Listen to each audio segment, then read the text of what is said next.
इस वक्त अली रज़ा शाह साहब हमारे साथ मौजूद हैं। अली रज़ा साहब, आपकी कीमतियत का बेहद शुक्रिया। SCO जो है वो ऑब्वियसली पाकिस्तान के लिए इसको होल्ड करना, इसकी मेज़बानी करना एक एज़ाज़ की बात है, लेकिन बात कर ली जाए मुआशी तौर पर, मुआशी एतबार से अगर बात की जाए तो पाकिस्तान इस वक्त उभरती हुई मार्केट है। दुनिया की नज़रें इस पर और बाकायदा तौर पर बैनुल-अक़वामी जरीदे भी कह चुके हैं। सो ऐसे में मुआशी रवाबित को मजबूत करने के लिए पाकिस्तान के लिए ये कितना अहम पॉइंट है? बहुत शुक्रिया, आपने बात करने का मौका दिया। देखें, SCO का जो पाकिस्तान के अंदर, पाकिस्तान का 2017 में पाकिस्तान SCO का जो है वो रुकन बना था, और 2001 में ये जो तंजीम है ये इसका जो ये बनी थी और रूस ने इसको बनाया था।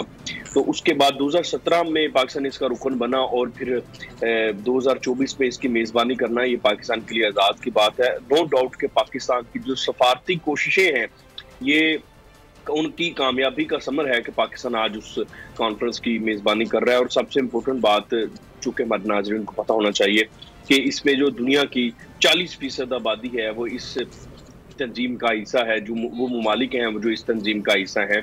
और फिर इसके अंदर सबसे जो बहुत अहम ममालिक कंसिडर किए जाते हैं माशत के हवाले से, पर खित्ते में जो उनका किरदार है उस हवाले से भी रूस है, चाइना है, और फिर ईरान भी इसका, फिर भारत भी इसका रुकन है। तो नो डाउट अभी आपने जो सवाल किया कि पाकिस्तान माशी तौर पर इससे कितना फ़ायदा उठा सकता है, शर्जील इससे पाकिस्तान बहुत ज़्यादा फ़ायदा उठा सकता है, चूँकि जो हमारे हमसाया ममालिक हैं उनके साथ जो आपकी ट्रेड होती है या जो आपके इर्द गिर्द रीजन में ममालिक हैं वो उनका आपको सबसे ज्यादा फायदा होता है। अब कोई भी आप माशी तारीख उठा के देख ले, आप यूरोप में भी देख ले, तो चूंकि इस तंजीम के ये मोटिव भी है कि ट्रेड जो है वो एक इसका अहम मोटिव है, ट्रेड जो है आपस में। तो पाकिस्तान और इस मामले को जो बायलैटरल जो चीजें हैं, देखें ये कॉन्फ्रेंस पाकिस्तान में हो रही है तो उसके साथ इस कॉन्फ्रेंस की वजह से ही जो चीनी सदर हैं, चीनी वजीर आजम हैं, उनका दो तरफा दौरा पाकिस्तान का हो रहा है। अगर ये कॉन्फ्रेंस ना होती तो शायद उनका दौरा अभी ना हो पाता, तो इस वजह से वो हो रहा है। तो इसका ये फायदा तो हमें हो रहा है कि उनके साथ हमारे जो बायलैटरल जो रिलेशंस हैं वो भी उभर रहे हैं, वो भी मजीद जो है वो उसमें हम अब अभी MOU साइन होंगे। अभी 17 तक वो पाकिस्तान में है। कल उन्होंने ग्वादर एयरपोर्ट का वर्चुअल इफ्तिताह कर दिया।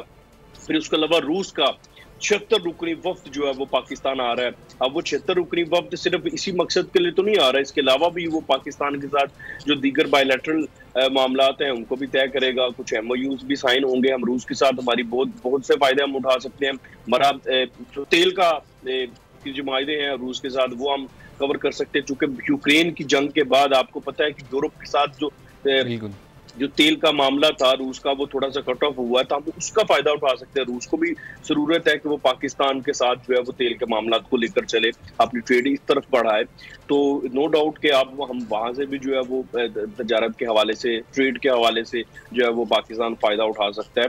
उसके अलावा जो हमारा कितना है बलूचिस्तान है, वहां पर बड़ी अपॉर्चुनिटीज हैं, वहां पर माइंस हैं, वहां पर आपका जो है वो समंदर जो है वो सारा वहां से नीला गहरा समंदर है, उसमें बहुत सी चीजें हैं जिनको पाकिस्तान रिवैम्प कर सकता है। तो नो डाउट के माशी लिहाज से ये पाकिस्तान के लिए और बहुत अहम जो एक स्टेप है SCO का। बिल्कुल। अच्छा अली रज़ा, आपने मजमूई तौर पर ये कितनी इंपॉर्टेंट है वो तो बता दी, ट्रेड के हवाले से बात कर लिया, और नाज़रीन को सिर्फ इन्फॉर्मेशन के लिए बताते चलें कि दुनिया का जो 32% GDP है वो भी यही ममालिक जो इस वक्त SCO में शरीक हैं, जो ममालिक इसका हिस्सा हैं, वो कंट्रीब्यूट करते हैं। तो ऐसे में पाकिस्तान, चूँकि आप बात कर लीजिए, एक तरफ भारत है, दूसरी तरफ जो है वो अफ़गानिस्तान है, फिर चाइना भी लगता है, ईरान भी है, तो पाकिस्तान के पास पोर्ट भी है, वो इंतहाई अहमियत के हामिल है, जो इसकी जोग्राफिकल लोकेशन भी है। सो ऐसे में जो पड़ोसी ममालिक हैं उनके साथ ट्रेड को बहाल करने में कितना ये इम्पोर्टेंट किरदार अदा करेगा। साथ साथ ये भी बताइएगा कि जो ओवरऑल बात की जा रही है इस वक्त भारत से, ऑब्वियसली कहा जा रहा है कि दो तरफा तो नहीं बात हो पाएगी, चूँकि ये SCO के ही तनाजुर में बात की जाएगी। आप इस पॉइंट ऑफ व्यू को कैसे देखते?